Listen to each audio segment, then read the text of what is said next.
അപ്പോൾ നമ്മൾ ഇന്ന് രാവിലെ തന്നെ ബ്രേക്ക്ഫാസ്റ്റായിട്ട് കഴിക്കുന്നത് നല്ല ബീഫിൻ്റെ മിൻസ് വാങ്ങിയിട്ട് പാറ്റി ഉണ്ടാക്കി നല്ല ഫാറ്റി ആയിട്ടുള്ള പാറ്റിയാണ് ഉണ്ടാക്കിയിരിക്കുന്നത്. അത് നല്ല ആടിൻ്റെ ഫാറ്റ് ഉരുക്കിയിട്ടുള്ള ഓയിലാണ് ചെയ്യുന്നത്.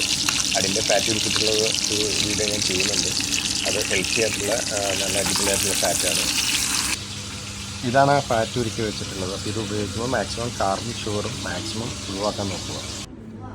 അപ്പോൾ നമ്മൾ 2 പുളിസയും ബീഫിൻ്റെ മിൻസും കൊണ്ട് ഉണ്ടാക്കിയ പാറ്റിയാണ് നമ്മൾ കഴിക്കുന്നത്. പാറ്റി എങ്ങനെയാണ് നോക്കണ്ടേ?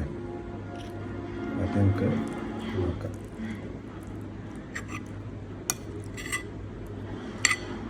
ഓക്കെ, ഉള്ളൊക്കെ നന്നായിട്ട് അടിപൊളിയായിട്ട് വന്നിട്ടുണ്ട് കേട്ടോ. സൂപ്പറായിട്ട് വന്നിട്ടുണ്ട്. അപ്പോൾ അടുത്ത വീഡിയോ കാണാം. ബൈ.